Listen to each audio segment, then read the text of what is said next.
সরকার নির্বাচন যে কোনো উপায়ে করবে এটা আগে থেকেও বলছিল।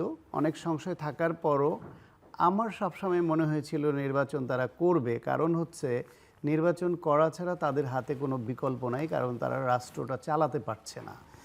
তারা নানা দিক থেকে একেবারেই যাচ্ছে তাই করে ফেলছে এবং তাদের প্রতি কোনো রাজনৈতিক দল এবং সাধারণ জনগণের আস্থা ধীরে ধীরে এতটাই কমে যাচ্ছিল যে তাদের রাষ্ট্র পরিচালনার ক্ষেত্রে কোনো রকম সিদ্ধান্ত গ্রহণ করে অন্যদের কাছে বিশ্বাসযোগ্য রাখবার যে বিষয়টা বা একটা গার্ডস নিয়ে কর্তৃত্ব নিয়ে যে রাষ্ট্র ব্যবস্থাটাকে চালানো ন্যায়সঙ্গতভাবে, সেটি তাদের হাতছাড়া হয়ে গেছে। একটা এক্সাম্পল দিলে বুঝবেন যে এসপিডিসি নিয়োগ লটারি করে নিয়োগ দিতে হয়। যে সরকার তাদের নিজস্ব বিধিবিধান বলে একজন এসপি নিয়োগ দিয়ে সেটাকে স্ট্যান্ড করাতে পারবে না বলে তাদেরকে লটারির আশ্রয় নিতে হয়, তারা কতটা দুর্বল অবস্থায় চলে গেছে যে তাদেরকে কেউ আর মানছে না। এবং তারা কোনোভাবে এখন নির্বাচনটা করে, ধরেন এর মধ্যে অনেকের বিরুদ্ধে দুর্নীতির অভিযোগ আছে, সত্যি সত্যি যারা দুর্নীতি করেছেন তারা যা করেছেন সেটাকে নিরাপদ রাখতে চান, যারা করেননি তারাও হয়তো এইভাবে ঝুঁকি নিয়ে আর এগিয়ে যেতে চান না। সুতরাং নির্বাচনটা তারা করে কোনোভাবে নির্বাচিত প্রতিনিধিদের হাতে ক্ষমতাটা দিয়ে তারা সরে যেতে চান। এটা মনে হয়েছে অনেক দিন ধরেই যে তারা একটা অ্যাডহক ভিত্তিতে চলে গেছেন। রাজনৈতিক দলগুলোর মধ্যে বড় দল বিএনপি শুরু থেকেই নির্বাচন চেয়ে আসছে এবং আরও কিছু দল চেয়েছে।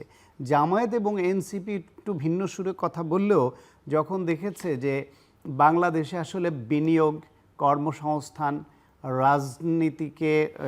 বিরাজনীতিকরণের ধারাকে বন্ধ করা, গণতান্ত্রিক প্রক্রিয়ায় উত্তরণ, সমস্ত কিছু মিলিয়ে নির্বাচনটা বেশিরভাগ মানুষ চাচ্ছে। বিদেশি বন্ধু যারা বাংলাদেশে গণতান্ত্রিক ধারা অব্যাহত রাখতে চান তারাও চাচ্ছে বলে শুনছি আমরা, ব্যবসায়ীরা চাচ্ছে, এমনকি সেনাবাহিনীর সহযোগিতা ছাড়া বাংলাদেশে এই মুহূর্তে আইন শৃঙ্খলাও রক্ষা করা যাচ্ছে না, নির্বাচন পরিচালনা সম্ভব হবে না। সেই সেনাবাহিনীও চায় যে নির্বাচনটা হয়ে যাক।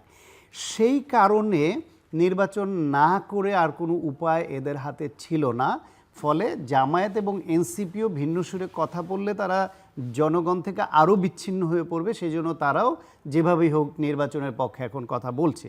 সেই বিবেচনায় বলছি কিছুটা অনিশ্চয়তা থাকলেও এখন নির্বাচন না হওয়ার অন্য কোনো অপশন আছে বলে মনে হয় না হবে।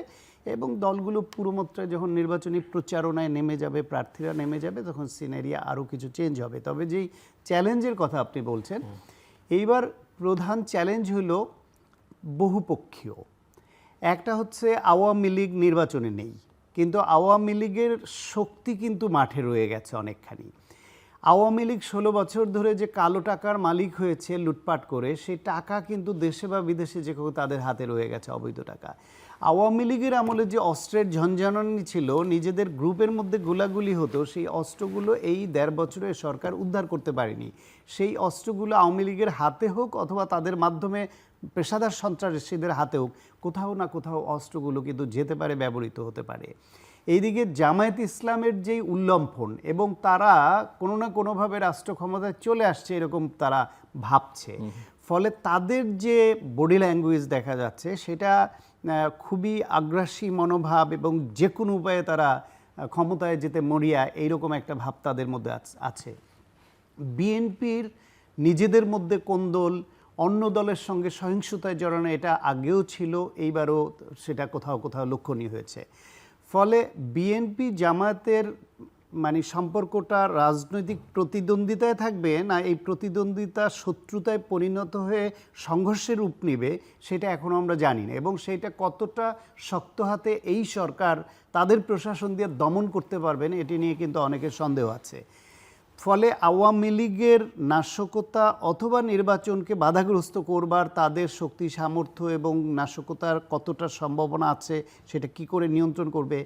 বিএনপি এবং জামায়াতের মধ্যকার রাজনৈতিক প্রতিদ্বন্দ্বিতা শত্রুতায় পরিণত হলে, সংঘর্ষের রূপ নিলে সেটা নিবে কিনা বা কতটা সেটা রোধ করতে পারবে। পাশাপাশি এই প্রশাসন নিরপেক্ষ নির্বাচন করার যে অঙ্গীকার করেছে এই সরকার, সেটা তারা এই আচরণ বিধি মেনে শুরু থেকেই কতটা নিরপেক্ষতা দেখাতে পারে, এই প্রশ্নগুলি আছে। তবে ক্ষেত্র বিশেষে আমার মনে হয় যে তাদের সদিচ্ছাটা আছে। যেমন ধরেন বেসরকারি প্রতিষ্ঠানগুলো থেকে নির্বাচনী কাজে কর্মকর্তা নিয়োগ দেয়া হবে না বলে যে সিদ্ধান্তটা নিয়েছে এটি একটি ভালো সিদ্ধান্ত। এখন এটা মনে করতে পারে কেউ যে যেহেতু ইসলামী ব্যাংক আলোচনায় এসছে এবং তাদের একটা ভিডিও ভাইরাল হয়েছে যে জামায়াত ইসলাম তাদেরকে অনৈতিকভাবে ব্যবহার করার চেষ্টা করছে, সেজন্য বন্ধ হয়েছে, ফলে জামায়াত এখানে একটু নাখোশ হতে পারে।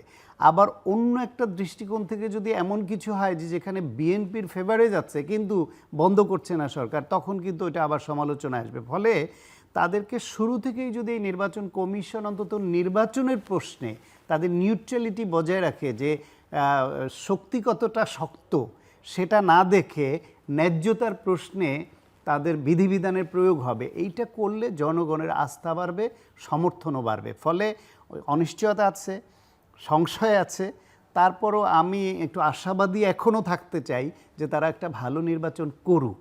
বাংলাদেশটা তো আমাদের সকলের, আমাদের তো এই নির্বাচনের মাধ্যমেই গণতান্ত্রিক শক্তিকে হাতে রাষ্ট্র পরিচালনার দায়িত্ব দিতে হবে, এবং তারা খারাপ হলেও তাদের উপর আমাদের চাপ প্রয়োগ অব্যাহত রাখতে হবে যে যারাই বিজয়ী হবে তারা যেন রাষ্ট্রটাকে অতীতের বিভিন্ন সময়ে যা আমরা দেখেছি সেই পর্যায়ে নিয়ে যেতে না পারে। ফলে এই সংশয় অনিশ্চয়তার পরও এই প্রত্যাশাকে রেখে আমরা একই দিকে যেমন সকল দেশবাসীর উচিত এই রাজনৈতিক শক্তি এবং সরকারের উপর চাপ অব্যাহত রাখা, সমালোচনা অব্যাহত রাখা, পাশাপাশি সহযোগিতা করা। এটা করলে আমার ধারণা কিছুটা হলেও পরিবর্তন আমরা পাবো।